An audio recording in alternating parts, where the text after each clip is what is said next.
Hello everyone, my name is Vladimir Onakoy, and today I want to talk about one of the guns that Saddam Hussein really loved, apparently.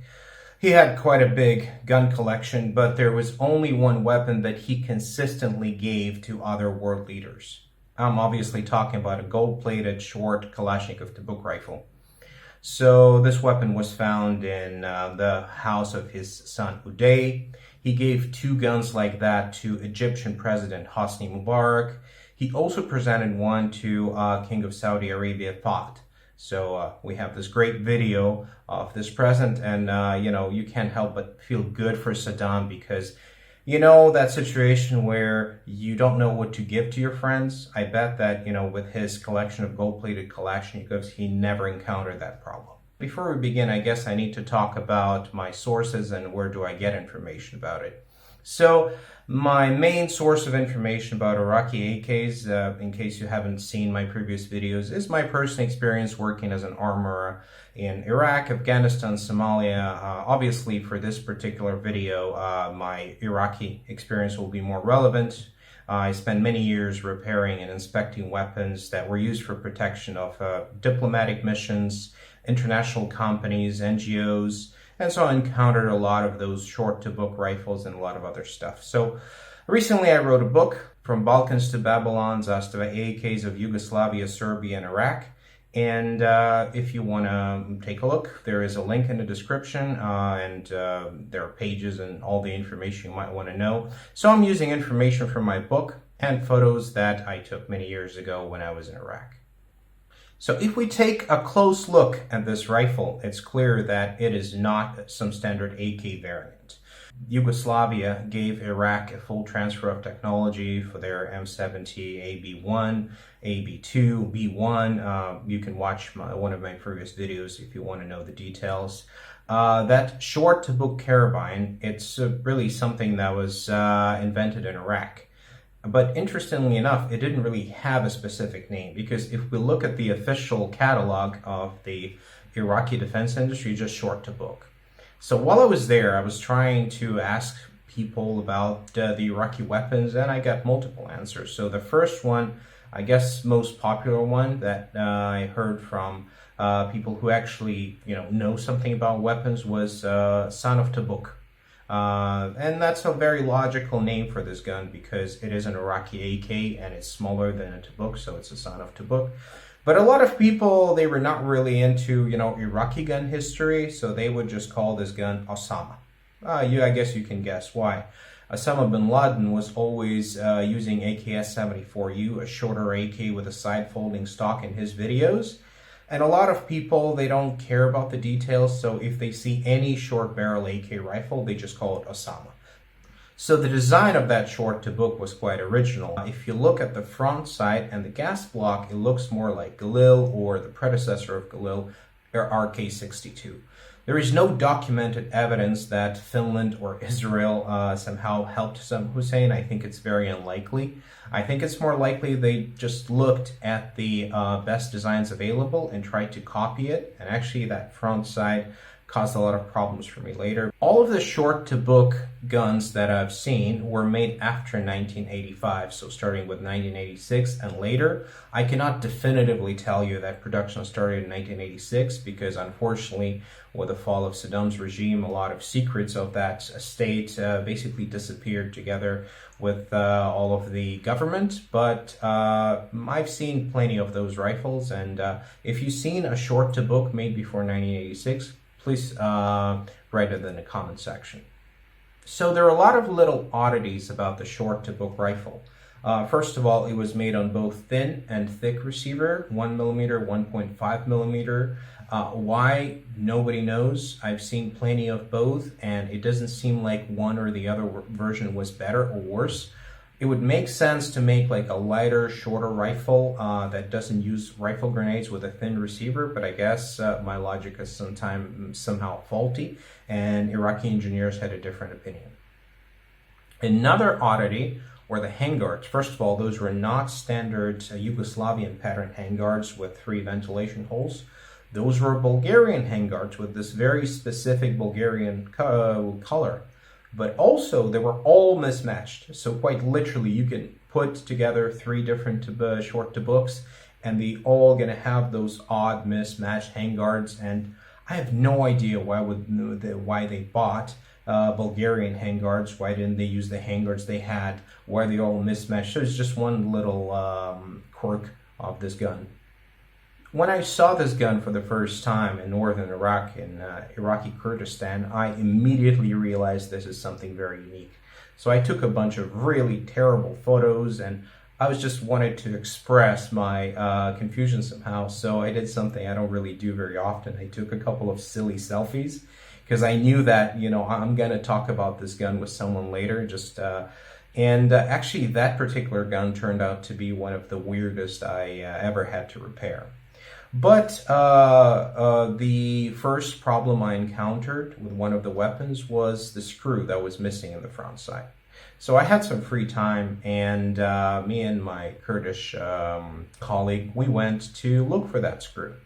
And I wasn't looking for anything special. I just wanted to go to some construction market or construction store, just find the right screw. I had a sample with me, but when I explained to him that I'm looking for a gun part, he said, no, we're not going to a construction store.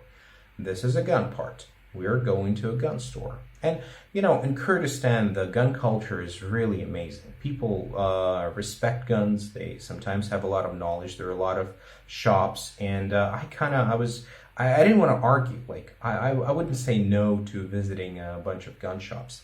And so we go to the Citadel. If you've ever been to Erbil, you know that place. And like the street going there, it's full of those tactical shops with fake 511, fake Merrell shoes, and all kinds of accessories. And I went on a shopping spree there a few years later. I bought a bunch of stuff. I don't think anything I bought was actually real and original, but I had a lot of fun buying this stuff.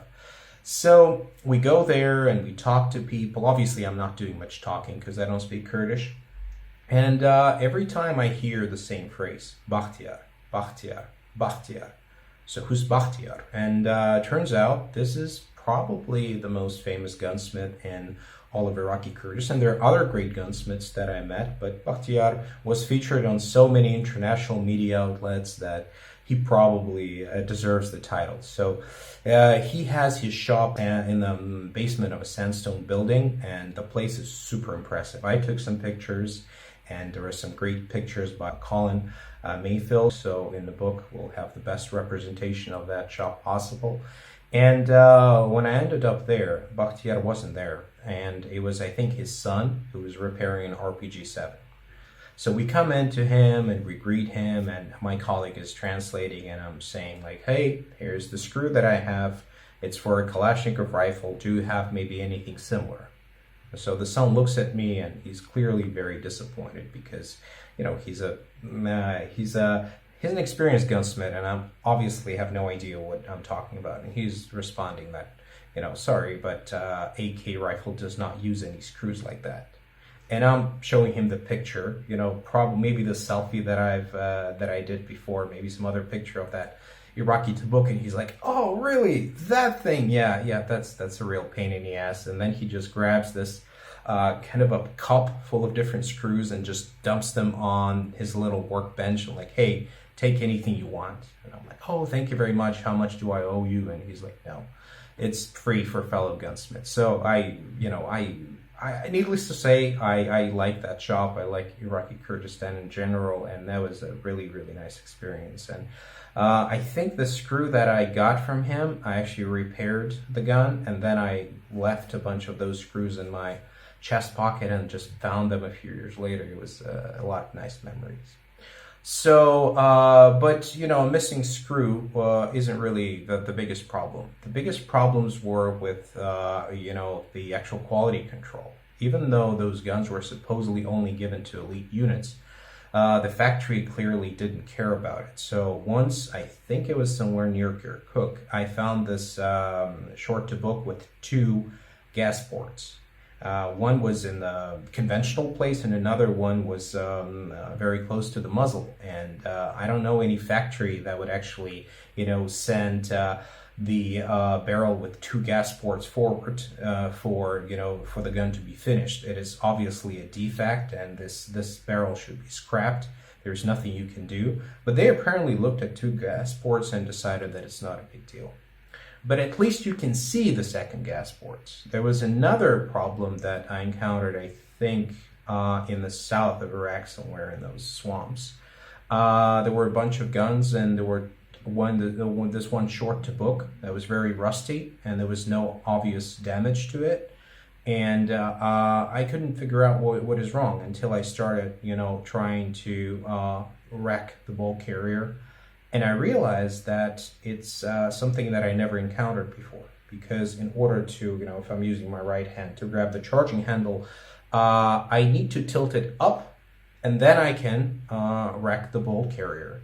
And if I push it down a little bit, no chance I can do that. So it is kind of the weirdest stoppage I encountered at the time. It was one of my first contracts.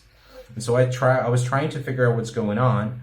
And I realized that there is a chunk of metal that should be removed from the right side of the bulk carrier. So again, how this gun left the factory was a mystery to me. And he was in that condition for 30, 35, 40 years. And I spent probably 40 minutes just grinding it with a little file that I had until everything was perfect, and I removed all that rust and I oiled it. And for the first time in its life cycle, this gun was actually, in decent working condition. So that was something that, I don't know if it's a good thing or not, but I felt good that I finally fixed something that wasn't fixed 40 years ago. So the biggest troublemaker of them all was this first gun I ever encountered. It was made in 2002, so the decline of quality control at the Iraqi factories, I guess, reached its peak. So when I first encountered that gun, it had a broken shell in a chamber. So basically, when the rim is separated, part of the casing is still stuck in the chamber, but you can't really see it. You try to load the round in a chamber, and the next round just gets into the chamber halfway, and that's it. And to remove it from the chamber, you actually need a special broken shell removal tool that few people have.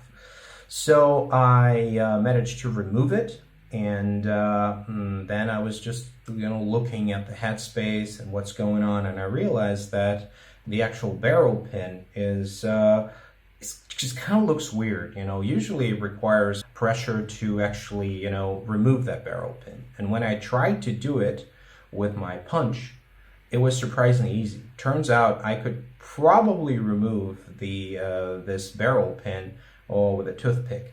So I don't know what kind of quality standards those guys had, and the gun otherwise looked great, but it was simply too it was unsafe to use, because every time you shoot, because of the headspace issues, excess headspace, the round will blow up and you will end up with a broken shell in a chamber.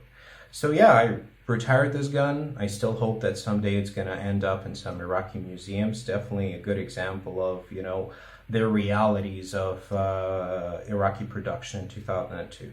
But again, even with, bad quality, it doesn't mean that every gun is defective. The majority of those guns worked rather well. They were reliable. They were reasonably accurate for, what they are. And it's certainly a very, very, very unique piece of history. As I mentioned, one of those guns, gold-plated, is in Cairo. Another one, I think, is in Fort Bragg. There is one in the Australian Military Museum, and there is one in Royal Armouries in the UK, and they made a great video about the history of this gun. So after all, those guns ended up in a lot of different museums and kind of became a symbol of Saddam and, his reign. So yeah, there is more information in my book about those rifles, but I think I talked about the most interesting aspects of them. If you like stories about weird guns and weird AKs, I guess you should subscribe to my channel or buy my book. Thank you very much for watching, and see you here on this channel.